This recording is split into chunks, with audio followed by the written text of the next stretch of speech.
so ladies and gentlemen, it's your brother Bolo V&R. And we're going to talk about education on this one. A report that came out in the Gleaner that I missed, that coincided with something that the Prime Minister said in his annual speech at in earlier this year. All right, so let's get to the article first. It says right here, editorial don't preclude fees. The Gleaner supports Mr. Andrew Honus' recent warning to schools to not exclude students whose parents cannot pay so-called fees. So let's hear from the horse's mouth, shall we, so to speak. And you know my love for education. And all of you here either have children in school or are in school or you're related to someone in school. I'm very concerned about the re-emergence of prohibitive auxiliary fees. I'm extremely concerned about the re-emergence of prohibitive auxiliary fees. In 2007, this administration initiated what we call tuition-free education, because we believe that every child deserves to access education right up to the highest level. So it really pains my heart as I move around and I hear parents complaining about fees. I understand that the costs that the schools face to provide quality education can be expensive. I understand that. But I want to remind school administrators that non-payment of fees should never prevent a child from accessing education. All right, so you heard it from the man, right? We could go back to it. So let's go to the article. It says here, but the Prime Minister's admonition of the principal raises two significant issues which he skirted in his speech at his party annual conference 9 days ago. So this was December 3rd. 9 days ago would be sometime in November when that was kept, right? It says here, one is the challenge posed after his reproach by Jennifer Williams, the president of the Jamaica Association of Principals and Vice Presidents, JAP VP. She told Mr. Honus to increase funding to schools. So basically, ladies and gentlemen, if you're going to not have these children pay school fees, the money has to come from somewhere, because those school fees are used to maintain the very high quality of education that they would get. There's a lot of resources that is needed for these teachers to do their jobs, right? If it is that they are saying that parents don't need to pay because that is what is out there, basically, that they don't need to pay, it would mean that you now, as the government, need to provide the school with resources so that they can provide the students with a full education, said Williams, the principal of Queen's Schools and All Girls Institution. Now, this is problematic because, and the reason why I say that, ladies and gentlemen, recently news came out that there's not enough in the budget to even pay the public sector workers. So if there's not enough in the budget to pay the public sector workers, how are they going to facilitate in the budget in the area of education to pay all these fees? But then again, Cliff Hughes said they were sitting on a mountain of cash. So maybe they got something tucked away. Anyway, moving right along. The second is the absence of serious debate of the Orlando Patterson Commission report on the transformation of the Jamaican education system. And in this case, its recommendation that poor families be exempt from paying for secondary education while rich ones should be obligated to. Now, this is going to cause a problem. I can tell you right now. Having the rich people pay and the poor people not pay is always going to cause a problem. The money that the wealthier families pay would not necessarily be spent on schools attended by their children, but applied by those that need it. Okay, they say we support the proposal. The government has not outrightly rejected the recommendation. However, based on previous comments by the former Education Minister Favor Williams and the Prime Minister's latest declaration, without more, and it is reasonable to assume that the mandatory fees in secondary schools is not in favor with the administration. So yeah, you can assume that they don't like it. The mandatory fees, they don't like it because he said that. Tuition fees were cut in Jamaica's secondary schools in 2007, leaving substantial gaps. The principal says in operating budgets, they sought to close those gaps by imposing a host of auxiliary fees. Essentially, parents had to pay for a range of activities and services.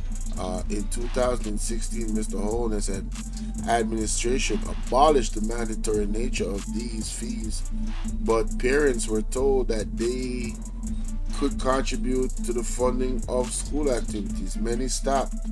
So basically, the people is not paying no school fee, and to facilitate the activities in the school, they said, you can help with the funding of school activities, and they just stopped. See, that's the thing. When nobody's really obligated to really, you know what I'm saying, do this, they ain't really gonna do it, man. It is what it is. You know what I'm saying? They don't have to pay. They not gonna pay. The compensation, compensate schools for a loss of revenue. The government raised the operation subsidy to schools from $11,000 per student to $17,000. It's now up to around $19,000. Why do you think it's up to around $19,000? Because the cost of everything has gone up.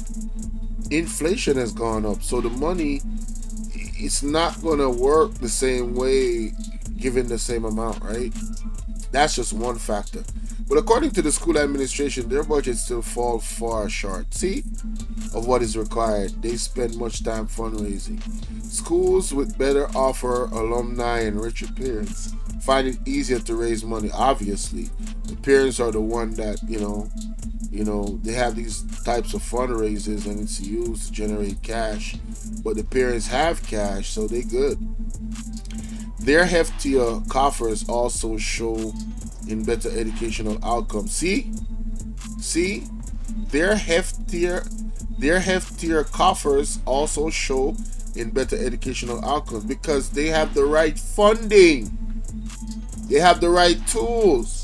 But in some cases, especially in poor communities, parents say they feel pressure to pay fees and sometimes claim that their children are excluded or believe they have to stay away for failing to do so, which is against official policy. Alright? Notable, though, the Patterson Commission found a strong positive relationship between funds provided by parents and the performance-based ranking of the schools. Top-ranked schools receive parental contribution in excess of 10 times larger than those received by the bottom rank. Damn, 10 times parental contribution. Woo! This is highly likely to be the function of the inability of lower income parents in the bottom ranked schools to afford contribution, which is true. Just sending their kids to school alone and feeding them, taking care of their household on the minimum wage is already impossible.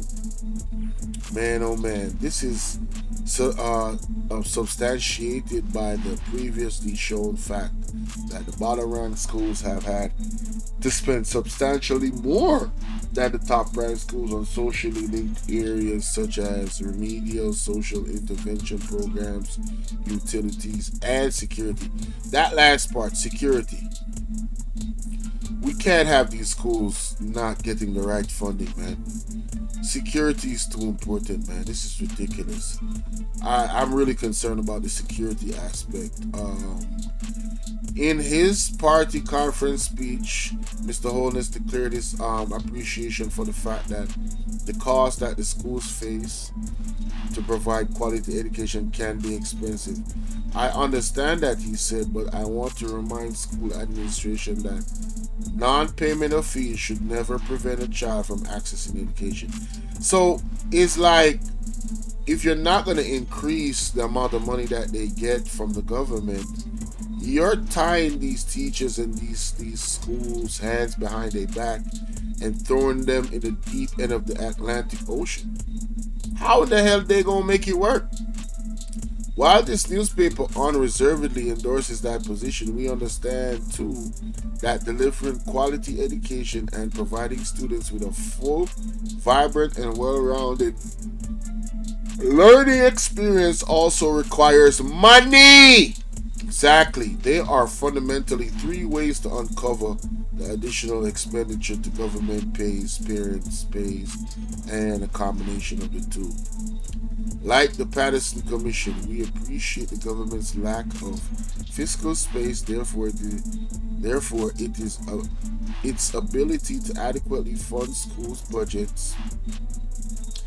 We also know that poor households pay proportionally more of their incomes than rich ones on their children's education. In the circumstances, we endorse the following observations and recommendations by the Patterson Commission. This report holds that even if these principles, not excluding students for not paying fees, are strictly adhered to, the GOJ may consider constructive policies options that allow for greater enforcement of auxiliary fees by households that can pay. Listen to this. B, these are solutions. B, provide increased target support to schools to substitute for amounts that would otherwise be due as auxiliary fees from low-income households. This policy prescription is informed by the observation that the additional resources will be needed in the bottom-ranked secondary schools are to be put in a position where they can adopt the best practices of the top-ranked schools by inter alia, incentivizing teaching through enhanced salaries and benefits to staff and increased provisions of teaching equipment and teaching supplies, while at the same time maintaining the relatively high but necessary expenditure on security and remedial intervention programs. Ugh, what the hell is that? Man, that scared the hell out of me. I'm sorry, y'all. I know that must have scared somebody. So yeah, let me know what y'all think about that, man. The situation with the schools and these auxiliary fees is a thorn in the side of the government. You know, the road, they pave with good intentions to actually, give free, school fee type of vibe. I'm not against that, but then you have to structure it properly in a way so, people can actually, we can have a sustained system, not one that the teachers got to be jumping through hula hoops, burning hula hoops, and diving under the ocean trying to make things work. You know what I'm saying? But yeah, let me know what y'all think about that in the comments.